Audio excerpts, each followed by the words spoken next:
শেষ মুহূর্তে দিল্লির সহযোগিতাও পাননি শেখ হাসিনা। জানাবো নতুন সরকার গঠন ও শেখ হাসিনার বিদায় নিয়ে সেনাপ্রধান যা বললেন, এবং সর্বশেষ জানাবো সারা দেশের পথে ছাত্র জনতার উল্লাস। এতক্ষণ শুনছিলেন সংবাদ শিরোনাম, এবার বিস্তারিত। শেষ মুহূর্তে দিল্লির সহযোগিতাও পাননি শেখ হাসিনা। ছাত্র জনতার গণ আন্দোলনের মুখে প্রধানমন্ত্রীর পদ থেকে পদত্যাগ করে দেশ ছেড়েছেন শেখ হাসিনা। সোমবার বেলা 2:30টায় বঙ্গভবন থেকে একটি সামরিক হেলিকপ্টার শেখ হাসিনাকে নিয়ে যাত্রা করে। এ সময় তার সঙ্গে তার ছোট বোন শেখ রেহানা ছিলেন। সংশ্লিষ্ট সূত্র জানায়, তারা হেলিকপ্টারে ভারতের পশ্চিমবঙ্গের উদ্দেশ্যে রওনা দিয়েছেন। সোমবার দুপুরে শেখ হাসিনার দেশ ত্যাগের পর গণভবন দখল করে নেয় ছাত্র জনতা। এরপর প্রধানমন্ত্রীর কার্যালয়ও দখল করে নেন তারা। বার্তা সংস্থা এএফপি জানিয়েছে, শেখ হাসিনা ও তার বোন শেখ রেহানা গণভবন থেকে নিরাপদ স্থানে চলে যান। শেখ হাসিনা যাওয়ার আগে একটি ভাষণ রেকর্ড করে যেতে চেয়েছিলেন, তিনি সেই সুযোগ পাননি। সূত্রের বরাতে ভারতীয় সংবাদ মাধ্যম আনন্দবাজার পত্রিকা জানিয়েছে, শেষ সময়ে শেখ হাসিনা নয়াদিল্লির সঙ্গে যোগাযোগ করেছিলেন, কিন্তু তাকে উদ্ধারের জন্য ভারত থেকে বাংলাদেশে বিমান পাঠানো হবে না বলে জানিয়ে দেয় নয়াদিল্লি। ভারতের তরফে জানানো হয়েছে, বাংলাদেশের আকাশ সীমায় ভারত কোনো বিমান পাঠাতে পারে না, কারণ তাতে আইন লঙ্ঘিত হতে পারে। ভারত থেকে জানানো হয়, শেখ হাসিনাকে আগে ভারতে পৌঁছতে হবে, তারপর সেখান থেকে তাকে দিল্লিতে নিয়ে যাওয়া যেতে পারে। হেলিকপ্টারে ঢাকা থেকে দিল্লি পর্যন্ত যাওয়া যায় না। এক্ষেত্রে তার নিকটবর্তী অবতরণ স্থান ছিল আগরতলা বিমানবন্দর। সেখানেই নেমেছেন শেখ হাসিনা। আগরতলা থেকে তাকে বিশেষ বিমানে করে দিল্লিতে নিয়ে যাওয়া হবে। নতুন সরকার গঠন ও শেখ হাসিনার বিদায় নিয়ে সেনাপ্রধান যা বললেন।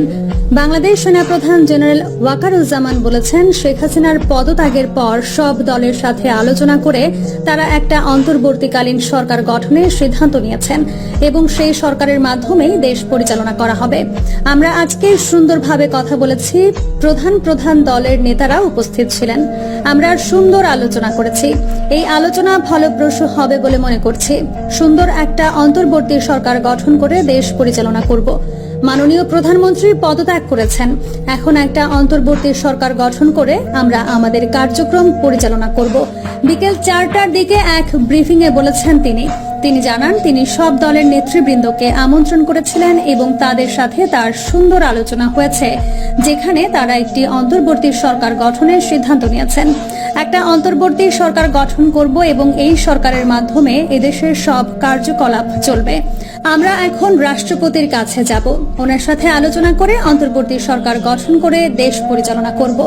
সব হত্যা ও অন্যায়ের বিচারের অঙ্গীকার করে সেনাপ্রধান সবাইকে সেনাবাহিনীর প্রতি আস্থা রাখার অনুরোধ করেন। আমি সব দায়িত্ব নিচ্ছি, আপনাদের জান মাল, এবং আমি কথা দিচ্ছি আশাহত হবেন না। আপনাদের যত দাবি আছে সেগুলো পূরণ করব এবং দেশে শান্তি শৃঙ্খলা নিয়ে আসব। আপনারা আমার সাথে সহযোগিতা করেন। সেনা সদরে ব্রিফিং এর আগে তিনি বিভিন্ন রাজনৈতিক দলের নেতৃবৃন্দ ও সুশীল সমাজের প্রতিনিধিদের সঙ্গে বৈঠক করেন। তিনি জানান, ওই বৈঠকে জামায়াতের আমির, বিএনপি ও জাতীয় পার্টির নেতৃবৃন্দ জুনায়েদ সাকি ও ডক্টর আসিফ নজরুল উপস্থিত ছিলেন। তবে বৈঠকে আওয়ামী লীগের কেউ ছিল না বলে জানান তিনি।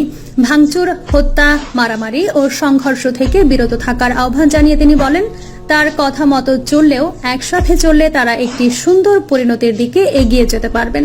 দয়া করে আমাকে সহায়তা করুন। মারামারি করে সংঘাতের মাধ্যমে আর কিছু পাবো না। সুতরাং দয়া করে সব ধ্বংসযোগ্য অরাজকতা ও সংঘর্ষ থেকে বিরত হন। ইনশাআল্লাহ সবাই মিলে সুন্দর ভবিষ্যতের দিকে অগ্রসর হব। আপনারা একটু ধৈর্য ধরুন, আমাদের কিছু সময় দিন। আমরা সবাই মিলে সব সমস্যার সমাধানে সক্ষম হব। সংঘাত বাদ দিয়ে শান্তি শৃঙ্খলার পথে আসার অনুরোধ করে তিনি বলেন, দেশের অনেক ক্ষতি হচ্ছে, অর্থ সম্পদের ক্ষতি হচ্ছে এবং লোকজন মারা যাচ্ছে। এগুলো থেকে বিরত হন এবং আমাদের সহযোগিতা করুন। আমি সব দায়িত্ব নিচ্ছি, আপনারা আমাকে সহযোগিতা করেন, বলেন সেনাপ্রধান। সরকারের রূপরেখা নিয়ে এক প্রশ্নের জবাবে তিনি বলেন, এটা এখনো প্রাথমিক পর্যায়ে। আমরা যাব রাষ্ট্রপতির সাথে আলাপ আলোচনার মাধ্যমে করব। বিবিসি বাংলার খবর পেতে গুগল নিউজ চ্যানেল অনুসরণ করুন। আরেক প্রশ্নের জবাবে তিনি জানান, তার অনুরোধে ডক্টর আসিফ নজরুল আন্দোলনকারীদের সাথে কথা বলেছেন। আশা করি ওনার এই বার্তা শুনে তারা পরিস্থিতি নিয়ন্ত্রণে নিয়ে চলে আসবে এবং আমরা সুন্দর পরিস্থিতির দিকে এগিয়ে যাব। ওয়াকারুজ্জামান বলেন, এটা বিশেষ পরিস্থিতি এবং আজকেই রাষ্ট্রপতির কাছে গিয়ে তিনি পরিস্থিতি নিয়ন্ত্রণ করবেন। একই সাথে সেনাবাহিনী শান্তি শৃঙ্খলা বজায় রাখার কাজ চালিয়ে যাবে। আপনাদের সবার দায়িত্ব সেনাবাহিনীকে সাহায্য করা, আমাদের সহযোগিতা করেন, আমরা তাহলে সহজেই পরিস্থিতি নিয়ন্ত্রণে সহজেই নিয়ে আসতে পারবো। কারফিউ কতদিন থাকবে এমন প্রশ্নের জবাবে তিনি বলেন, যদি শান্ত হয়ে যায় তাহলে কারফিউ, জরুরি অবস্থা, গোলাগুলির প্রয়োজন নেই। সেনাপ্রধান বলেন, আমি আদেশ দিয়েছি সেনাবাহিনী ও পুলিশ কোনো গোলাগুলি হবে না। আশা করি আমার বক্তব্যের পর পরিস্থিতির উন্নতি হবে। আমরা সুন্দর পরিস্থিতির দিকে যাচ্ছি। আজকে রাতের মধ্যে সলিউশনে যাওয়ার চেষ্টা করব। তবে 2-1 দিন সময় আমাদের দিতে হবে। রাষ্ট্রপতির সাথে কথা বলে সুন্দর সলিউশনের চেষ্টা করব। এখন ছাত্রদের কাজ শান্ত হওয়া ও আমাদের সহযোগিতা করা। সেনাপ্রধানের ব্রিফিং এর আগেই দুপুরে সরকার থেকে পদত্যাগ করে দেশ ছেড়ে চলে যান প্রধানমন্ত্রী শেখ হাসিনা। এর মধ্যেই দুপুর থেকে আন্দোলনকারীরা শহরের বিভিন্ন প্রবেশ পথ দিয়ে ঢাকায় ঢুকতে শুরু করে। তখন আর তাদের পুলিশ ও সেনা সদস্যরা কোনো বাধা দেয়নি। এর আগে জুন মাসের শুরু থেকে কোটা নিয়ে আন্দোলন শুরু হলেও চলতি মাসের শুরু থেকে তা জোরালো হতে শুরু করে। ছাত্র বিক্ষোভে এই মাসের মাঝামাঝি ঢাকা সহ সারা দেশে ব্যাপক সহিংসতা, আইন শৃঙ্খলা বাহিনীর গুলিবর্ষণ, 2 শতাধিক মানুষের মৃত্যু, বিভিন্ন স্থাপনায় আগুন এবং ইন্টারনেট বন্ধের ঘটনা সারা বিশ্বে তোলপাড় তৈরি করে। পরিস্থিতি নিয়ন্ত্রণে 19 জুলাই শুক্রবার দিবাগত রাতে সরকার কারফিউ জারি করে সেনা মোতায়েন করা হয়। ইন্টারনেট বন্ধ ও নির্বাহী আদেশে টানা 3 দিন সরকারি ছুটি ঘোষণা করা হয়। ইন্টারনেট বন্ধ ও নির্বাহী আদেশে টানা 3 দিন সরকারি ছুটি ঘোষণা করা হয়। এরপর থেকে ধারাবাহিক বিভিন্ন কর্মসূচি পালনের পর শনিবার কেন্দ্রীয় শহীদ মিনারের সমাবেশ থেকে সরকারের পদত্যাগের এক দফা দাবি ঘোষণা করে অসহযোগ কর্মসূচি শুরু করে বৈষম্য বিরোধী ছাত্র আন্দোলন। পাল্টা কর্মসূচি হিসেবে রবিবার আওয়ামী লীগ সারা দেশে জমায়েতের কর্মসূচি দেয়। ওই দিন দেশ জুড়ে ব্যাপক সহিংসতায় মারা যায় অন্তত 90 জন মানুষ। এই আন্দোলন ঘিরে সহিংসতায় মৃত্যু হয়েছে প্রায় 300 ভাষণের। আবারও সাধারণ ছুটি ঘোষণা, ইন্টারনেট বন্ধ করে দেওয়া হয়। এর প্রেক্ষাপটে রবিবারই সন্ধ্যা 6টা থেকে আবারও অনির্দিষ্টকালের জন্য কারফিউ জারি করা হয়। তবে এর আগে শনিবারই আন্দোলনকারীরা আজ সোমবারের জন্য মার্চ টু ঢাকা কর্মসূচি ঘোষণা করে। দুপুর পর্যন্ত ঢাকার প্রবেশ পথগুলো নিরাপত্তা বাহিনীর নিয়ন্ত্রণে থাকলেও দুপুরের পর থেকে উত্তরা সহ কয়েকটি এলাকা দিয়ে আন্দোলনকারীরা শহরের ভেতরে ঢোকার চেষ্টা করে। জাঙ্খারপুল, রামপুরা ও বসুন্ধরা এলাকায় সংঘর্ষের খবর পাওয়া গেছে। তবে দুপুর নাগাদ ঢাকা পথঘাট আক্ষরিক অর্থেই আন্দোলনকারীদের নিয়ন্ত্রণে চলে যায়। হাজার হাজার মানুষকে ঢাকার প্রধান সড়কগুলো অবস্থান নিয়ে মিছিল করতে দেখা যায়। এর আগে গত 5 জুন হাইকোর্টে সরাসরি চাকরিতে কোটা বাতিল করে 2018 সালে দেয়া একটি পরিপত্র বাতিল করলে দেশে ছাত্র বিক্ষোভের সূচনা হয়।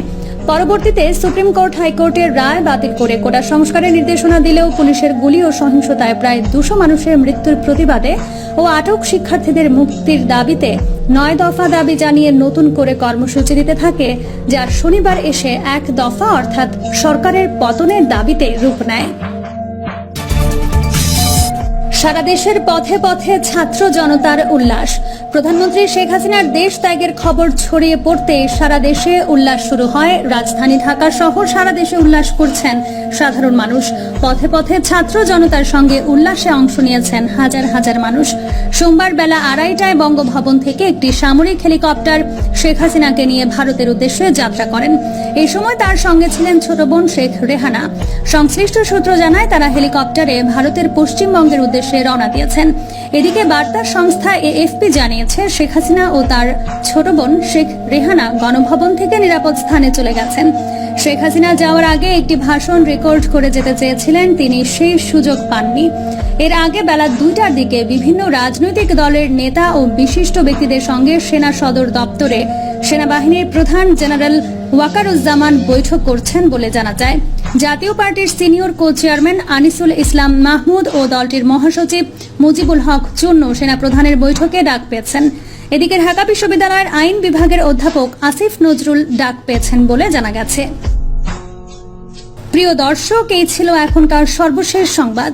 আপডেট সব সংবাদ পেতে চ্যানেলটি সাবস্ক্রাইব করে বেল আইকনটি ক্লিক করে রাখুন।